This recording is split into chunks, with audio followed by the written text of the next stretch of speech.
Hello and welcome students, আশা করি তোমরা সকলেই খুব ভালো আছো। জ্ঞানজ্যোতি কোচিং সেন্টার পক্ষ থেকে তোমাদের সবাইকে আরো একবার স্বাগত। তো আমি মীরা ম্যাম, আমি আজ তোমরা যারা যারা কলকাতা ইউনিভার্সিটি আন্ডারে পড়ছো, তোমাদের থার্ড সেমিস্টার মেজর 3 যে বেঙ্গলি সিলেবাস রয়েছে, সেখান থেকে আজ যে বিষয়টি নিয়ে আমি আলোচনা করব সেটা হচ্ছে বাংলা গদ্য সাহিত্য বিকাশে বিদ্যাসাগর যে রয়েছে, ঈশ্বরচন্দ্র বিদ্যাসাগরের যে অবদান, সেই অবদান সম্পর্কে কিন্তু আজকের ক্লাসে আমি তোমাদের সঙ্গে সংক্ষিপ্ত আকারে আলোচনা করব।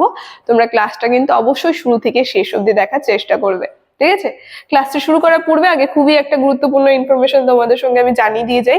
তোমরা যারা যারা ভাবছো এই সেমিস্টারে আমাদের সঙ্গে অনলাইন ক্লাস বা নোটসের জন্য যোগাযোগ করবে, তাদেরকে বলে দিই, নিচে দেখো দুটি নাম্বার দেওয়া আছে।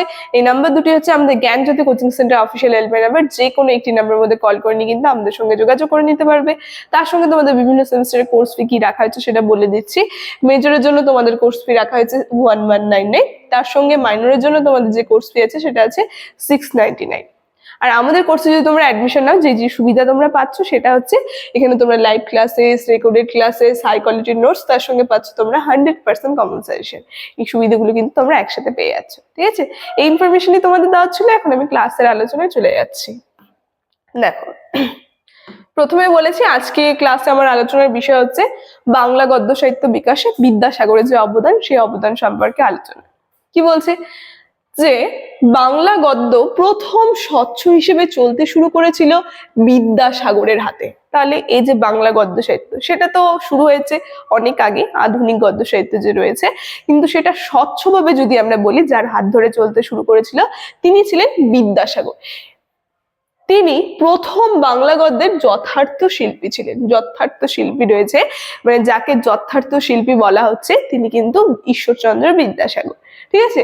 দেখো গদ্যকে কি বলছে, তারপর গদ্যকে ভার বাহনের ক্ষমতা হিসেবে তিনি প্রথম যাত্রা শুরু করেছিলেন। এর জন্য রবীন্দ্রনাথ লিখেছেন যে বিদ্যাসাগর বাংলা ভাষায় প্রথম যথার্থ শিল্পী ছিলেন। এই যে এই জায়গাটা দেখো, তাকে কিন্তু বাংলা গদ্য সাহিত্যের প্রথম যদি বলা হয়, বাংলা গদ্য সাহিত্যের প্রথম যথার্থ শিল্পী কে ছিলেন, সেটা হচ্ছে ঈশ্বরচন্দ্র বিদ্যাসাগর, ঠিক আছে? তাও কি বলছে, তৎপূর্বে বাংলা গদ্য সাহিত্যের সূচনা হয়েছিল, কিন্তু সর্বপ্রথম বাংলা কলা নৈপুণ্যের অবতারণা করেন হচ্ছে ঈশ্বরচন্দ্র বিদ্যাসাগর। তার হাত ধরে কিন্তু বাংলা গদ্য সাহিত্য স্বচ্ছ হিসেবে চলতে শুরু করেছিল, ঠিক আছে? কি বলছে, বিদ্যাসাগরকে বাংলা গদ্যের বিবিধ রূপ নির্মিত নিয়ে অগ্রসর হতে হয়েছিল। মানে তিনি বাংলা গদ্য সাহিত্যের বিভিন্ন রূপ নিয়ে, মানে বিবিধ বিষয় নিয়ে কিন্তু তিনি লিখেছেন। এবং যেখানে আমরা দেখবো, ফলে কি হয়েছে, বিদ্যাসাগরের রচনাকে বিবিধভাবে ভাগ করা হয়েছে, এবং তার রচনাগুলো যে রয়েছে সেগুলোকে কিন্তু বিভিন্ন ভাগে ভাগ করা হচ্ছে। যেখানে কি বলছে, অনুবাদমূলক রচনা, তারপরে মৌলিক রচনা, সমাজ সংস্কারমূলক রচনা, তারপরে শিক্ষামূলক রচনা, লঘু রচনা, এই কটা ভাবে কিন্তু আর কি তার যে আর কি বিভিন্ন রচনা রয়েছে, তিনি যেগুলো লিখেছেন সেগুলো কিন্তু বিভক্ত করা হয়েছে। আরেকবার বলে দিচ্ছি, প্রথম রয়েছে অনুবাদমূলক রচনা, দ্বিতীয় রয়েছে মৌলিক রচনা, তারপরে তৃতীয় রয়েছে সমাজ সংস্কারমূলক রচনা, চতুর্থ রয়েছে শিক্ষামূলক রচনা, পঞ্চম রয়েছে লঘু রচনা। এই কটা ভাবে কিন্তু তার যে বিভিন্ন রচনাগুলো ছিল সেগুলো কিন্তু বিভক্ত করা হয়েছে। পরে কি বলছে, বিদ্যাসাগর যখন সাহিত্যে এলেন তখন বাংলা গদ্যের তেমন কোনো নিদর্শন নেই, ফলে বিদ্যাসাগরকে অনুবাদ রচনায় কিন্তু আর কি মন দিতে হয়েছে বা হাত দিতে হয়েছে, ঠিক আছে? কি বলছে যে বিদ্যাসাগর কি করলেন, তিনি একে একে অনুবাদ করতে থাকেন। যেখানে কালিদাসের যে বিখ্যাত আর কি গ্রন্থ আমরা দেখবো, যেটা অভিজ্ঞান শকুন্তলম যে রয়েছে, সেখান থেকে তিনি কিন্তু শকুন্তলা যে গ্রন্থ রয়েছে, এই গ্রন্থটি কিন্তু আর কি লিখলেন। এবং পরে আমরা দেখবো তারপরে যে অনুবাদ গ্রন্থ যেটা রয়েছে, ভবভূতির উত্তরচরিত ও বাল্মীকির রামায়ণের উত্তরকাণ্ড অবলম্বনে সীতার যে বনবাস, এই আর কি অনুবাদমূলক যে গ্রন্থ রয়েছে, এটা কিন্তু তিনি লিখলেন।